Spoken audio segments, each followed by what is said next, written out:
confronted with critical problems to think of that we don't yet know, and we can't quite assess whether it's just clearly true or clearly false, we have to get on with our lives. We don't just freeze in the middle of the road, right? We don't just stop whatever it is that we're doing and sort of lock up. No, we adapt. And that adaptability is one of the profound powers that you're going to find in both sort of fuzzy logic and non-monotonic logic, because that adaptability is built on conceptions of uncertainty. Okay, so structural differences in non-monotonic logic. Let's get our feet wet now. Get a little bit more technical. All right, so structural differences. The differences between, meaning the formal differences structurally between non-monotonic logic and first-order predicate logic. Okay, so structural differences.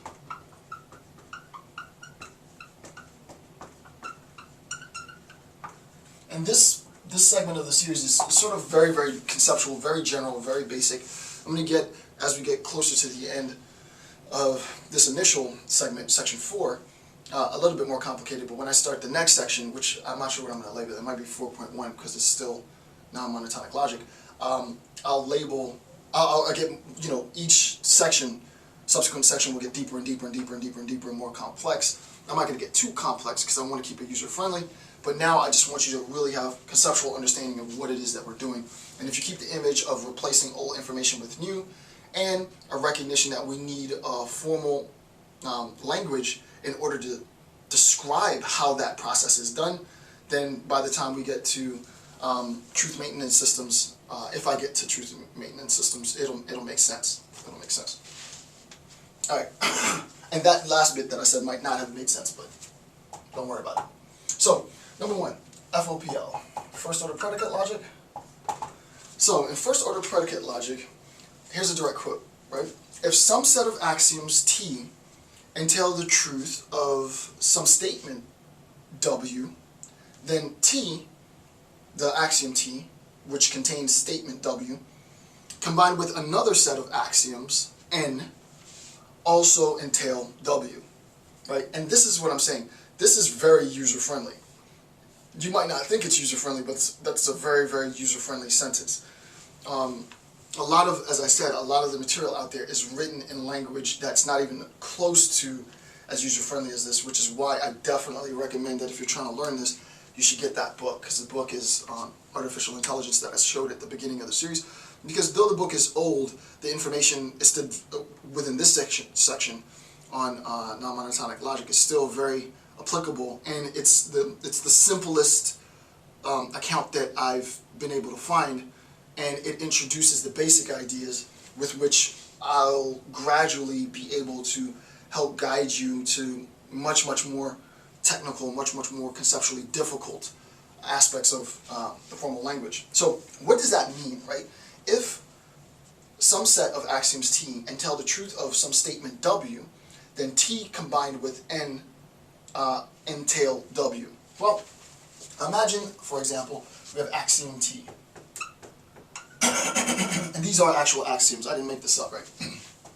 Axiom T. And we say that axiom T is the following. If P, then P and P. Right? Sorry. I think I'm getting sick. So, we have axiom T. If P, then P and P. Right? Well, we recognize part of the statement just meaning that the sentence that's being, just sort of generally, the sentence that's being stated, the proposition, has truth functionality to it. If we're going to look at the statement P and P, so we're going to label this whole thing as T, we're going to label this as W, and we're going to combine axiom T with a new axiom, A-X-I-O-M, axiom N, and we say, from what we've seen before, that axiom P and Q, then, was it P? Yeah, P and Q, then P, right? So this is axiom N. Then what we recognize is that the truth of W is preserved, right? And I'll explain that slowly, right? Let's consider the following statement. The statement being P and P. Thus, the combination of T and N preserves the truth of W because the assumption is that W remains constant and constantly valid, right? The assumption is, and this has to go back to number 2 on our assumptions of first order predicate logic, which was consistency. It's consistent, right? It's consistent to say P, I mean, this is sort of, tautological. If P, basically then P, right? P and P can be reduced to P. So if P, then P, right? Well, the truth of that is obviously entailed within the truth of if P and Q, then P, right? And we know this. We know how to reduce. It's very, very simple. One of our laws, and I don't want to get too technical now. One of our laws in first order predicate logic applies to this, right? Because we know we can simply remove or just isolate one of these letters, right? We can get just P or just Q based on application of commutation and so on and so on and so on, right? We can flip them, we can pull out P, we can flip it, we can pull out Q, and so on, right? So it's what we recognize, to keep it simple, is the truth of a part, to keep it simple, the truth of any constituent part of an axiom is maintained in the combination of the axiom containing that truth and any other axioms, right? That's about as clear as I can make it, right? And I think the example works pretty well. Thus, the combination of T and N preserves the truth of W because the assumption is that W remains constant and constantly valid, right? Constantly valid. That's the important part in first order predicate logic. New information that's added cannot compromise the validity of such a statement, right? So then I can arrive at a conclusion, use that conclusion to deduce more truths, right? But if I recognize that the assumptions that I initially made were falsified, well, it renders that conclusion invalid and then the whole system collapses.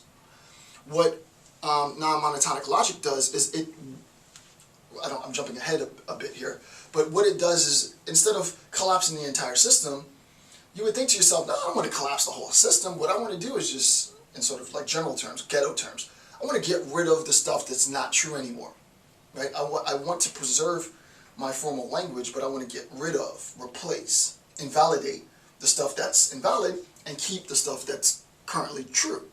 If that truth that I have presently is later invalidated, then I'll get rid of it and replace it with new information, and so on. Okay, so I think that's clear. Next bit, 1A.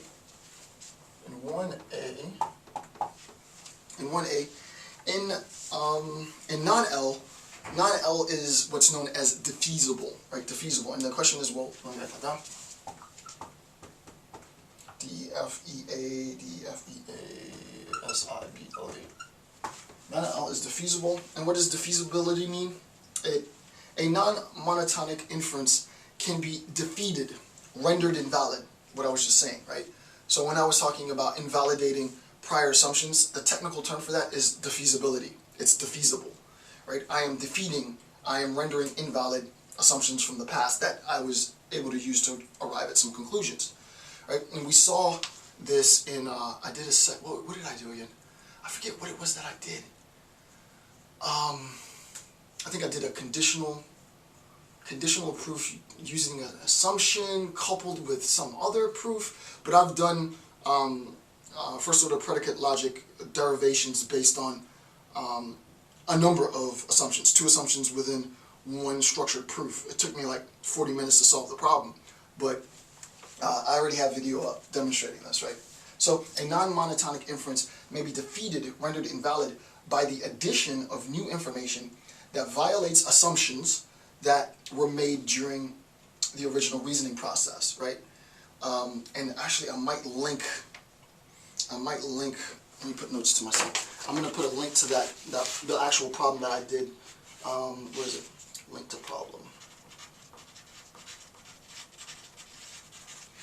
I'm going to put a link to the problem where I make, I think it was a conditional proof. I think I did a conditional proof. Yeah, it was a conditional